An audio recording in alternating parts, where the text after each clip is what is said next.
दोस्तों नमस्कार, स्वागत है आपका सुप्रभात से वार्तालाप में। आज मैं जिस टॉपिक पर बात करने जा रहा हूँ वो है अर्नब ने पूछा सवाल तो उस पर क्यों हुआ इतना बवाल। देखिए, अर्नब ने अभी जो एक अत्यंत दुखद एक घटना घटी है पालघर में, महाराष्ट्र के पालघर में लिंचिंग हुआ देश में, और दुर्भाग्य से वो जिन संतों का लिंचिंग हुआ वो जून अखाड़ा के संत हैं। अब उस बात पर एक पत्रकार ने सवाल पूछ लिया। सवाल किससे पूछा? सवाल पूछा देश की सबसे पुरानी राजनीतिक पार्टी, उनके अभी जो अध्यक्ष है सोनिया गांधी, उनसे सवाल पूछ लिया। अब पत्रकार का तो काम ही है सवाल पूछना। जैसे ही उन्होंने सवाल पूछा कि सोनिया गांधी जी आप चुप क्यों हैं, तुरंत राजस्थान के सीएम अशोक गहलोत, झारखंड के सीएम, अलग अलग कई जगह से इस पर एफआईआर होनी चाहिए पर अर्नब पर, इस तरह की बातें उठने लगी। अब ये सब बातें क्यों उठ रही है? देखिए उसमें नंबर 1 कि अर्नब ने जो सवाल पूछा कि सोनिया गांधी जी कृपया ये बताएं कि आप ये चुप क्यों हैं, उसका कारण ये है कि जब एक बार 1999 में पूछना स्वाभाविक है। तब 1999 में, हाँ, उड़ीसा में एक गांव में एक पादरी थे, उनकी हत्या हो जाती है। और जैसे उनकी हत्या होती है तुरंत सोनिया गांधी जी ने वहाँ के तब चीफ मिनिस्टर को या तो उनका रेजिग्नेशन मांग लिया था या मतलब उनको हटवा दिया था, ऐसा कुछ है। वो अब मैंने उतना उसका डिटेल नहीं लिया, लेकिन मुझे याद है कुछ ऐसा हुआ था कि सोनिया गांधी जी ने एकदम एक्टिवली प्रोएक्टिव होकर एकदम काम किया था और तुरंत उस पर संज्ञान लिया था उन्होंने।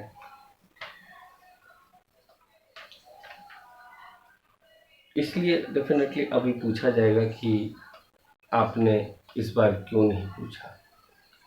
फिर एक लिंचिंग हुई थी, वो भी बहुत मतलब दुखद घटना है। देखिए, कोई भी किसी भी तरह का लिंचिंग, चाहे उसमें संतों की लिंचिंग हो रही है या किसी दूसरे धर्म के किसी बंदे का लिंचिंग हो रहा है या मॉब लिंचिंग, इज टोटली मतलब बहुत ही दुखद घटना है। मुझे बहुत कष्ट होता है ये सब सुनता हूँ मैं तब। लेकिन तब उस वक्त एक ऐसी घटना हुई थी कि जिसमें उस बात को लेकर बहुत चर्चा की गई थी। और फिर सलमान खुर्शीद जो कांग्रेस के बहुत बड़े नेता हैं, उन्होंने ये तक बताया था कि बाटला हाउस में जो आतंकी मारे गए थे उनके मारे जाने पर सोनिया गांधी जी रोई थी, उनके आंखों से आंसू निकल आए थे। वो भी एक कारण है कि भाई इसीलिए पूछा गया है। अब उस पर एफआईआर क्यों इतना हो हल्ला क्यों हो रहा है? क्योंकि शायद मुझे लगता है कि अर्नब गोस्वामी ने किसी राजमाता से ये सवाल पूछ लिया। अब राजमाता मैं क्यों बोल रहा हूँ, क्योंकि सलमान खुर्शीद जी ने ही एक बार ऐसा इंटरव्यू में बोला था कि वो दीवार पिक्चर का एक डायलॉग बोला था कि तुम्हारे पास क्या है, हमारे पास माँ है। तो बोला कि हमारे पास है ना माँ, सोनिया माँ हमारी माता जैसी है, ये देश की माँ है। सलमान खुर्शीद को लगता है कि कांग्रेस ही देश है, देश ही कांग्रेस है। भगवान, ठीक है। अभी पूछना फिर स्वाभाविक है कि इस मामले में क्यों सोनिया जी चुप है। कोई भी पूछेगा भाई, मैं भी पूछूंगा कि आप तुरंत इधर उधर से कई तरह से कई ट्वीट आ जाते हैं, राहुल गांधी चिल्लाने लग जाते हैं, प्रधानमंत्री को डंडे मारो, वो चलेगा? नीच, मौत के सौदागर, एक मतलब भरपूर सब गालियां हैं फेसबुक पे, और इनमें आप देख सकते हैं, आप गूगल करके सर्च कर लीजिए, जो जो गाली प्रधानमंत्री को दी गई है वो सब है। तो मतलब प्रधानमंत्री को आप गाली दें उस पर कोई कार्रवाई नहीं होगी, लेकिन अगर आपने सोनिया गांधी से कुछ पूछ लिया सवाल, किसी पत्रकार ने, वो भी आम आदमी नहीं, पत्रकार, उन्होंने पूछ लिया, तो उनसे आप उनके खिलाफ एफआईआर कर देंगे, और वो भी 1-2 एफआईआर नहीं, सब 200 एफआईआर, 200 एफआईआर। मजाक हो रहा है? 200 एफआईआर। मतलब यदि इस देश में कुछ भी गलत हो रहा है और आपने अगर उस बारे में पूछ लिया, तो आपको चारों तरफ से घेरना चालू कर दिया जाएगा आपको, और ये कहा जाएगा कि आप सांप्रदायिक उन्माद फैला रहे हैं। आपको केवल वही बात करना चाहिए जो दूसरों के दिल को अच्छा लगे, दूसरों के लिए वो अच्छा हो। आपको केवल उसी राह पर चलना पड़ेगा जिस राह पर हमें पिछले कई वर्षों से चलाया जा रहा है, हाँका जा रहा है। यदि गाली भी दी जाए तो आपको वो चुपचाप सहन करना पड़ेगा। सेक्युलर, ये शब्द आपके सामने बार बार चलाया जाएगा। गाली बको सेक्युलर, हम कुछ नहीं बोलेंगे। गाली बको, हम सेक्युलर रहेंगे, कुछ नहीं बोलेंगे। हमारे को एक तरह से ऐसा बना दिया जा रहा है कि हम भारत में दूसरे दर्जे के नागरिक हैं, और जो सेकेंड लार्जेस्ट पॉपुलेशन है वो उनको ही सब कुछ अधिकार है। और वैसे ये बोला भी गया है, आप सबको पता है किन्होंने बोला है, ये बोला गया है कि भारत में जो भी नागरिकों के लिए सुविधा दी जा रही है उसका पहला हक सेकेंड लार्जेस्ट पॉपुलेशन का है। तो ऑब्वियस है, जो लार्जेस्ट पॉपुलेशन है वो सेकंड दर्जे का सिटीजन हो गया, और सेकंड लार्जेस्ट पॉपुलेशन जो है वो पहले दर्जे का सिटीजन हो गया। अब बाकी उसके बाद जो है उनका तो कोई अस्तित्व है नहीं, उनको कोई पूछता भी नहीं है। ये हालत हो रखी है। खैर, ये है हमारे सबसे पुराने भारत में राजनीतिक पार्टी का तरीका, काम करने का तरीका। और ये सब कौन करवाता है? ये सब उनके साथ एक पूरी लॉबी जुड़ी हुई है, बुद्धिजीवी, ये सब इकट्ठे हो जाते हैं। कहाँ? जेएनयू में इकट्ठे हो जाएंगे, आपको एएमयू में मिल जाएंगे, कई बॉलीवुड के स्टार इकट्ठे हो जाएंगे, कई बड़े बड़े ऐसे नामचीन पत्रकार भी हैं, लतियन पत्रकार। खैर जी, अभी हमारे अरविंद केजरीवाल जी कह रहे हैं कि भैया आप कोरोना से लड़ाई में आप प्लाज्मा डोनेट कीजिए। प्लाज्मा डोनेट करेंगे तो मुस्लिम का प्लाज्मा हिंदू में चढ़ा सकते हैं, हिंदू का प्लाज्मा मुस्लिम में चढ़ाएगा। किसी को कोई पता नहीं चलता, क्योंकि खून प्लाज्मा सबका एक ही होता है, सब कुछ एक है? और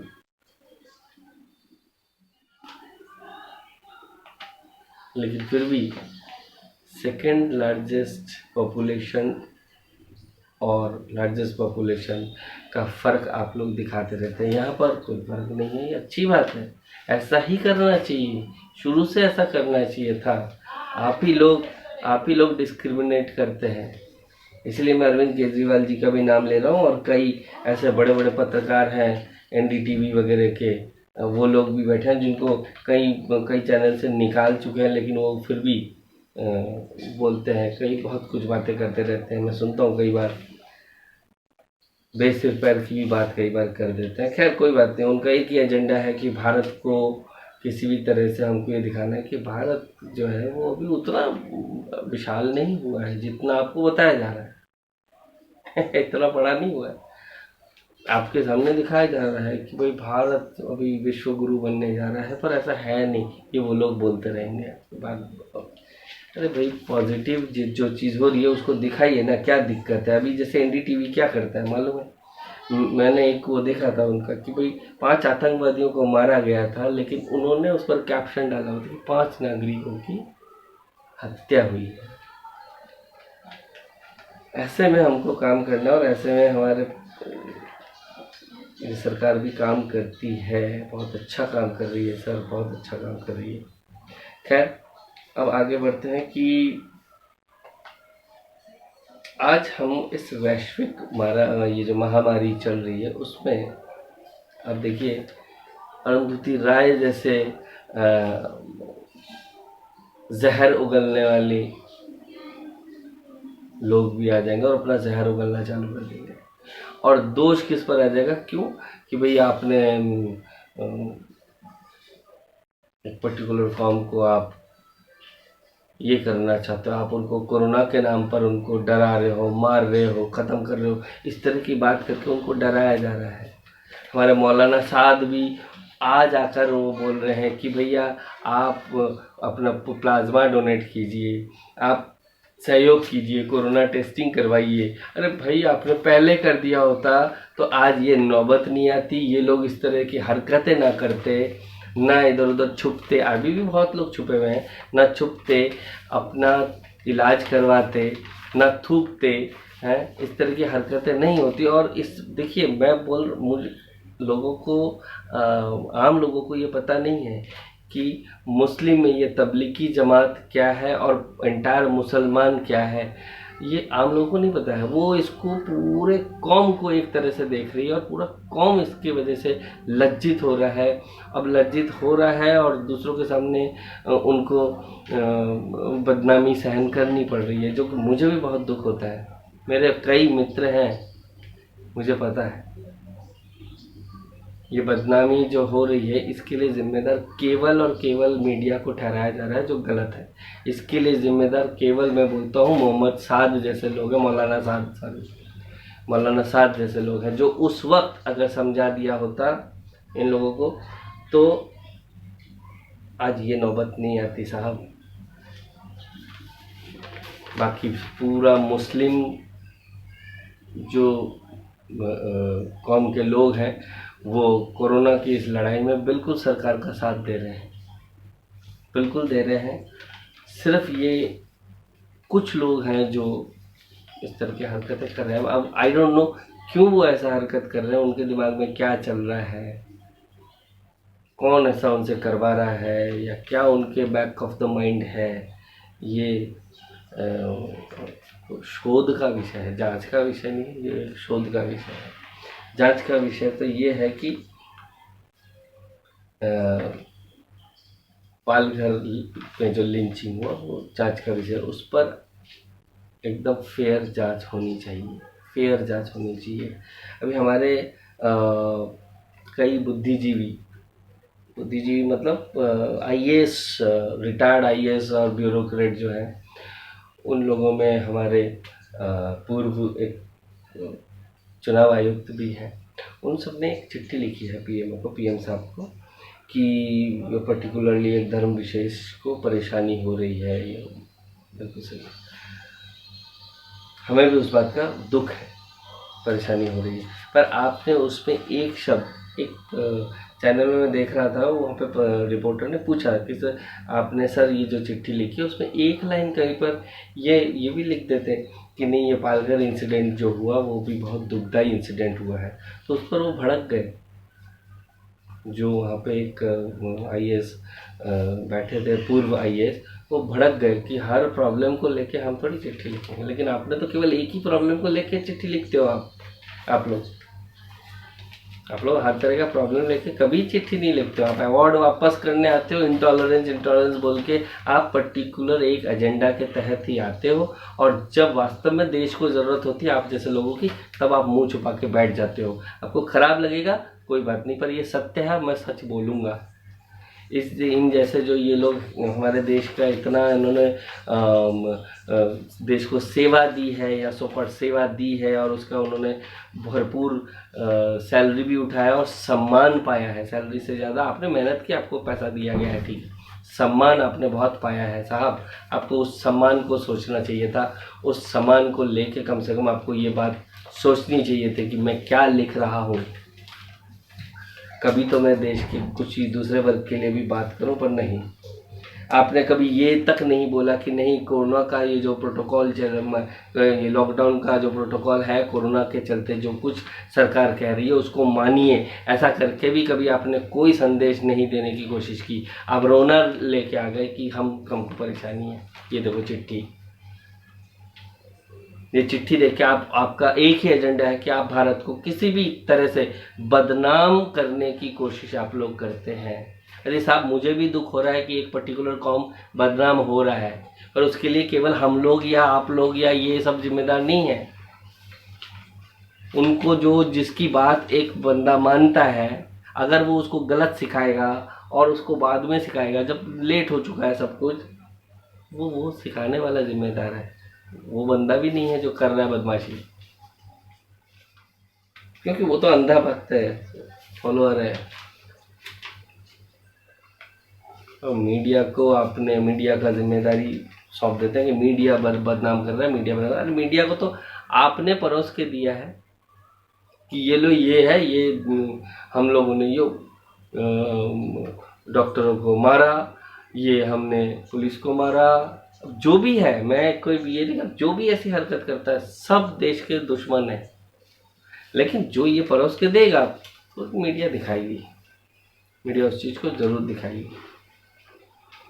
अभी एक हादसा हुआ था कि जिसमें एक बंदा सामान लेने से मना कर रहा है अपने पत्नी के साथ, और जो बंदा वो वीडियो में दिख नहीं रहा है, वो शूट कर रहा है, वो पीछे से बोल रहा है कि आप मेरे से सामान क्यों नहीं ले रहे, क्योंकि मैं मुस्लिम हूँ इसलिए सामान नहीं ले रहे। बाद में उस व्यक्ति ने जाके वहाँ पे पुलिस में एफआईआर कर दी, पुलिस आ गई तुरंत, और ये मियाँ बीवी इन दोनों को पकड़ लिया, इनसे बातचीत पूछताछ की गई।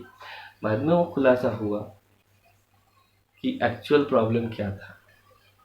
ये भाई कुछ डिलीवरी देने आया था, कुछ सामान डिलीवरी देने आया था ऑनलाइन, कुछ उनके उन्होंने मंगाया था, या उनकी बेटी ने कहीं बाहर रहती उन्होंने मंगवा लिया था, तो वो डिलीवरी देने आया था। वो जब वो देने आया था तब उसके मुंह पे मास्क नहीं था, और वो बार बार नाक मुंह छू रहा था। उससे पूछा भाई तुम किधर से आया है, वो जिस एरिया का उसने नाम लिया, वो बोल रहे कि उस एरिया में ज़्यादा केसेस है। तो मैं फिर मना कर दिया, मैंने कहा नहीं मुझे ये सामान नहीं चाहिए, आप ले जाओ। उस चीज़ को उन्होंने किस तरह से प्रिटेंड किया कि मैं मुस्लिम हूँ इसलिए आप मुझसे सामान नहीं लेंगे। अरे साहब, एक चीज़ आप समझ जाइए कि अगर, हालांकि ये तो केस हो गया सॉल्व, मगर एक साधारण व्यक्ति जो है, जो वो क्या देख रहा है, वो इस तरह के वीडियो आ रहे हैं, इस तरह की चीज़ें दिख रहा है कि यार ये बंदे ने इस तरह की हरकत की है, गलत हरकत की है, तो मुझे तो मेरी सेफ्टी करनी है, तो मैं यही चाहूँगा कि मैं इनसे अवॉइड करूँ, सामान ना लूँ। यही एक आम आम गरीब इंसान बोल लो, तो यही करेगा, इसमें नाराज होने की कोई बात नहीं है, ठीक है। हाँ, ये अभी ये सब थोड़ा गलत हो जाता है कभी कभी कि भाई वो झंडा लगा देना है, लेकिन मैं मेरे दुकान में नाम तो लिख सकता हूँ, वो तक मना किया जा रहा है अभी। आई डोंट नो व्हाई, क्या आप ये अपना इसमें ये नाम नहीं लिख सकते, तो गलत है भैया, इस तरह से नहीं होता है, सेकंड दर्जे का सिटीजन। एनीवे, कितना लंबा इस तरह का ये सब चलता रहेगा, हमें मिलके दोस्तों मिलके चलना है, मिलके ये कोरोना जैसी महामारी से दूर, इस महामारी से बचना है, इसको दूर हटाना है। और प्रधानमंत्री की बातें मानिए भाई, प्रधानमंत्री बोल रहे हैं, वो तो बोल रहे हैं कि कोरोना वायरस हिंदू मुस्लिम अमीर गरीब देख के नहीं आता, वो किसी को भी आता, हर एक को जो शाणपट्टी करेगा ना उसको आएगा, ये समझ लीजिए। जिसने ये सोचा कि नहीं मुझे क्या होगा, मुझे तो कुछ नहीं हो सकता, जरूर आ जाएगा। भाई होशियार रहने की जरूरत है, अदृश्य ताकत है ये, अदृश्य ताकत, शत्रु अदृश्य दिखाई नहीं दे रहा है। तो मेरा यही मानना है दोस्तों कि इस बात को हमें प्रधानमंत्री की बात को मान के चलना चाहिए, और जो कुछ भी इसके नियम है उनका पालन करना चाहिए। 2 गज दूरी है बहुत ज़रूरी, ये दिमाग में फिक्स करना चाहिए, और अपने कोरोना वॉरियर्स को सलाम करना चाहिए, उन और ऊपर वाले से ये बार बार प्रार्थना करनी चाहिए, क्योंकि देखिए ये महीना बहुत रमज़ान का महीना चल रहा है, तो ये पवित्र महीना माना जाता है। तो हमारे भी अभी कुछ दिनों बाद ही शायद हमारा भी पवित्र महीना चालू हो जाएगा। ये सब आसपास ही होता रहता है, कोई ये अलग नहीं है। पर ठीक है, तो हम सब एक दूसरे से यही चाहेंगे कि ऊपर वाले से प्रार्थना करें कि सारी दुनिया में से इस बड़ी खतरनाक बीमारी को दूर हटाए, सबको स्वस्थ रखें, ठीक करें। Stay home, stay safe. और मेरे साथ संवाद करने के लिए कमेंट करें दोस्तों, पसंद आए तो शेयर करें, मैक्सिमम शेयर करें, अच्छा लगेगा अगर आपके कमेंट आते हैं। और थैंक यू। जय हिंद।